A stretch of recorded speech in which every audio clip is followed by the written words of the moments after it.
Alors, Marco Bassetti, je rappelle, Banijay est créé il y a 10 ans maintenant. Hein. En fait, vos 10 ans, c'est une grosse société de production qui fait à la fois flux et stock, série, qui est fait sur différentes acquisitions, qui avait déjà très vite, hein, depuis le début, depuis 10 ans, une vision pan-européenne. Alors, aujourd'hui, vous êtes pan-européen, vous faites 1 milliard à peu près d'euros de chiffre d'affaires. Donc, il y en a quelques-uns à 2 milliards, beaucoup en dessous. Vous êtes au milieu. La production, c'est la belle vie pour les producteurs en ce moment. On dit content is king, enfin ça. Il y a une demande incroyable de production, à la fois des télévisions traditionnelles et surtout des plateformes de SVOD. C'est un âge d'or pour vous en ce moment ?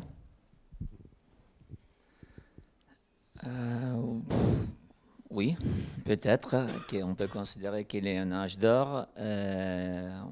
On dit de plusieurs années que les contenus sont king aujourd'hui parce que la vraie, comme il a discuté ce matin, j'ai participé, j'ai entendu des discussions, qu'il a le droit et tue la guerre, il est un peu sous le droit. Et il est très important d'avoir le droit parce que tu as le propriétaire de le contenu aujourd'hui. La marque du contenu, des fois, elle est plus importante que la marque de la chaîne, comme on a plusieurs fois dit. Après, ils ont changé beaucoup de choses parce que, comme vous savez, il y a des législations qui protègent la création des contenus et protègent l'IP pour les producteurs, les talents qu'ils ont créés. Ils ont des autres endroits au pays, aux télévisions, plateformes dans lesquelles il est plus difficile. Une des choses importantes aujourd'hui, qui est pour nous, pour notre métier, qu'il est purement être un B2B, une créature de contenu, il est la rétention des droits. Parce que le modèle de business model que nous avons, il est plutôt simple, parce que nous avons des IP, que ce soit des formats, soit des autres choses, qui sont adaptés en plusieurs pays. Et la force de nous, il est d'un côté d'avoir les talents, les meilleurs talents des pays dans lesquels nous on travaille, avec des contenus très forts pour faire des adaptations qui sont bien pour la culture des pays dans lesquels on va le faire. Et aujourd'hui, avec les nouvelles plateformes, c'est beaucoup plus difficile parce que les plateformes, on te demande un contenu qui va pour... Le micro plus près. Ah oui. Il va pour tout le monde et il demande à nous d'être producteurs exécutifs. Et là-bas, il y a une discussion dans laquelle on est en course qui peut changer le business model. Pour être très précis, producteur exécutif, c'est vous exécutez, mais vous n'avez pas les droits. Exactement. Vous les cédez. On dit en anglais « producer for hiring ». Ça veut dire qu'il te donne, il te dit « ouais, ça c'est le droit, tu veux me la produire ». Ça, c'est pas vraiment le corps de notre métier, parce que le corps de notre métier, il est créer une IP, créer un asset qui donne une valeur à la société. Et alors, c'est vrai que ce que vous dites est qu'aujourd'hui, il est un âge d'or. Ce n'est pas vraiment un âge d'or, c'est une bonne période et pour les producteurs de contenu, mais il y a aussi des soucis, il y a aussi des problèmes. Et après, c'est vrai qu'il y a un âge d'or, mais un âge d'or surtout parce qu'il y a de nouvelles plateformes, il y a de nouveaux acteurs dans le domaine qui, la seule ambition, il est de prendre des market share. Mais si on regarde l'économie de cette plateforme, il n'y a pas d'économie claire. Alors, il y aura un moment dans lequel cet âge d'or, cette demande de contenu, et ça va stabiliser, ce n'est pas le cas aujourd'hui. Si on reprend la réflexion un peu malthusienne qu'on avait tout à l'heure justement, est-ce que cet âge d'or pourrait se transformer en bulle et cette bulle éclatant, finalement, venir rationaliser un peu les comportements de chaque acteur sur le marché, notamment en matière d'IP, notamment en matière de course au talent ? Oui, il se passera ça, c'est sûr. Mais il y aura encore beaucoup de temps, parce que si vous regardez, on est jusqu'à le debout pour nous. Parce qu'aujourd'hui, on ne sait pas, il y a 7 jours que Netflix il a dit qu'il prend 2 millions en plus, au lieu de perdre 4 millions par jour, 3 millions par jour, il va perdre 4 millions par jour. Okay? Parce qu'il est en train de chercher le market share. Et il n'est pas suffisant d'avoir 150 millions d'abonnés. Et après, le futur, on ne sait pas quel sera le niveau de consolidation, parce que c'est sûr qu'on peut avoir plusieurs plateformes, parce que ce n'est pas quelqu'un qui peut payer 13 € pour Netflix, 7 pour Disney, après il y a Canal+, et après il y a Apple, et après il y aura autre chose. Donc Et comment est-ce alors, qu'on fait concrètement aujourd'hui? On essaie de ne pas mettre tous ses œufs dans le même panier, on essaie de répartir quand on est justement un des pionniers, un des leaders de la production et de la coprod internationale, en scripted ou en unscripted par ailleurs. On essaie encore une fois de répartir les IP, de répartir l'achat de droits et de répartir ses créations auprès de tous ces acteurs-là, ou on mise sur un seul cheval en se disant que ce sera le bon et on croise les doigts et on prie très fort. Non, c'est bien sûr, nous on travaille pour tous les clients, tous les gens qui... C'est vrai que pour nous aujourd'hui, et ça c'est une question à mon avis et sur laquelle il doit se centrer, c'est pas seulement une question des quotas, c'est pas seulement une question d'autres, c'est une question qu'il a les droits, qu'il tient l'IP. Et ça c'est une question il est une argument très importante que je ne sais pas que c'est dans l'agenda de la discussion. Aujourd'hui, nous, on dit que nous sommes la plus grande plateforme indépendante du monde. Parce que c'est vrai, parce que nous sommes la seule qui n'est pas contrôlée par un média.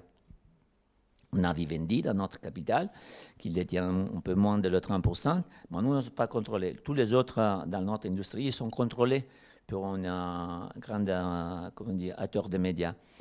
Et pour nous, la croissance, il est importante, et la détention aussi des droits. Parce que nous ne sommes pas à service de RTL, ou ITV, ou Fox, ou Disney, ou d'autres. Nous sommes des producteurs purs. Et alors, nous, on travaille pour pour tous les notre clients et qui donnent à nous les meilleures conditions, qui ne sont pas seulement des conditions économiques pour faire de la marge, ce sont les conditions aussi pour avoir la croissance et pour que notre business model reste comme il est toujours, comme il était dans le début.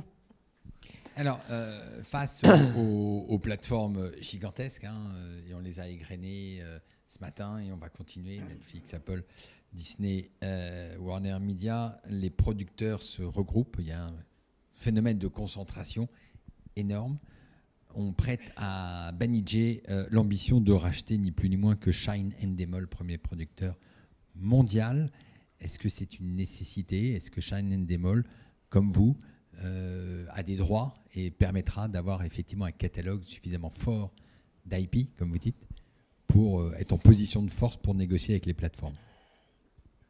Notre vision, il est, comme on a dit avant, qu'on est au début de la consolidation. Okay? Pas seulement nous comme producteurs, mais je pense aussi tous les chaînes européens. Si on regarde aujourd'hui qu'il y a la capitalisation qu'on a en Europe, c'est ridicule en comparaison à la capitalisation qu'ils ont les médias dans l'autre côté. Il y aura le moment qu'il y aura la consolidation aussi ici, parce qu'ils sont toujours en train de baisser les valeurs de son capital. Et la même chose, il est pour nous. Aujourd'hui, si tu veux être un producteur, un acteur important, qui se peut mettre à la table avec une grande plateforme et dire « les droits sont à moi », tu dois avoir une size importante. Et nous qui sommes la plus grande plateforme indépendante, avec 1 milliard de chiffre d'affaires, il n'est pas suffisant. Et c'est pour ça qu'on est en train d'envisager la croissance. Nous avons une croissance organique que nous faisons nous-mêmes. Et on est aujourd'hui sur 17 territoires. 17. Et oui, 17, je m'excuse. Je vous en prie. Et on a l'ambition d'être plus grande. Et nous avons la capacité d'absorber aussi une société comme Endemol. Après, il n'y a pas seulement Endemol, il y a beaucoup d'autres opportunités. Pas beaucoup, sincèrement. Endemol, il est la plus grande dans ce secteur. Mais nous pensons qu'aujourd'hui, si tu veux avoir une force et une capacité et un leverage en face de la plateforme, tu dois avoir beaucoup d'IP. Parce que sinon, il est difficile. Il vient, il te dit à le petit, il te dit, moi, je te prends tout. Et qu'est-ce qu'il fait le petit? Il doit accepter, il donne tous les droits. Et ça, c'est difficile parce qu'après, tu perds toutes les valeurs. Donc, vous avez la capacité d'absorber Shine & Endemol, c'est ce qu'on a entendu. Oui, parce que et vous l'envisagez et ça peut se faire rapidement. Aujourd'hui, il a eu beaucoup de spéculations sur ça, parce que Endemol, il a fait un processus de vente. Et il n'y a pas seulement Endemol, comme je veux dire, il y a des autres opportunités, et sûrement il y aura un processus de consolidation, parce que les sociétés moyennes, ils n'ont pas l'opportunité de résister dans le futur, ça c'est sûr.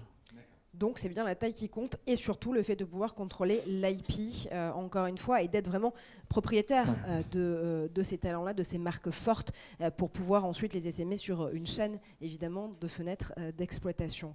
Concrètement, ça nous dit quoi, en fait, des audiences et des publics que vous allez toucher en tant que Banijay? Parce que ce dont on se parle tout ce matin, que ce soit sur des questions de régulation, des questions d'harmonisation fiscale, des questions là aussi de consolidation de groupes industriels de production et de distribution. Si on fait tout ça, c'est bien pour des publics, non, Marco? Des publics? Oui. Des audiences, bien sûr. On va les chercher où? Alors, d'abord, une chose intéressante qui est... Aujourd'hui, toutes les chaînes ils cherchent d'audience jeune parce que si vous regardez la moyenne d'âge qui garde la télévision commerciale et publique, toutes les années, il va je pense qu'en France, maintenant, il a 54 ans, ok? C'est la même chose dans l'autre pays 54, européens. pas 104, je vous rassure. Et il va monter. Alors, beaucoup de chaînes, ils te demandent d'avoir la jeunesse, d'avoir les milléniaux, d'avoir des choses comme ça. Mais après, tu as des plateformes aussi qui ne pensent pas comme ça. Ils pensent différentes. Ils pensent en date. Alors, quand tu vas dans la plateforme internationale, ce n'est pas vraiment l'audience le seul critère dans lequel il fait des choses, mais c'est des autres choses. Ils sont les dates parce qu'ils ont un intérêt différent. Alors, on est sûr qu'Amazon, il te demande d'aller là-bas parce que tu vas acheter un produit de lui. Apple, parce qu'il te veut mettre dans son monde, ok? Et ça sera comme ça plus d'autres. Alors, il change un peu, comme on dit. Ce n'est pas seulement une question de public. C'est une question aussi que tu vas apprendre qu'est-ce qu'il veut faire. Après, ça c'est une chose importante. Et après, aujourd'hui, la chose qu'il arriverait aussi en Europe, qu'il n'est pas encore très fort, il est en, qu'est-ce qu'on appelle le catch-up. Ça veut dire qu'aujourd'hui, quand nous, on travaille aux États-Unis, on a 3 sociétés importantes aux États-Unis. Aujourd'hui, les audiences, ils ne viennent pas le jour après, ils viennent après une semaine. Et l'audience qui fait vraiment le succès d'un show, il vient une semaine après. Parce qu'il est à la console avec tous les catch-up. Alors, il y a un public aujourd'hui qui est habitué à regarder la télévision linéaire, il garde toujours, mais il y a un public aussi qui va faire le replay, il va faire le catch-up. Et c'est un public important. Alors, tu dois adresser ton chose aussi pour le fait que la gente va faire le catch-up. Et l'autre chose importante, à mon avis, aujourd'hui, qui peut-être qu'en Europe, il n'est pas encore très fort, il y a le marketing. Aujourd'hui, il y a très peu de marketing sur les shows.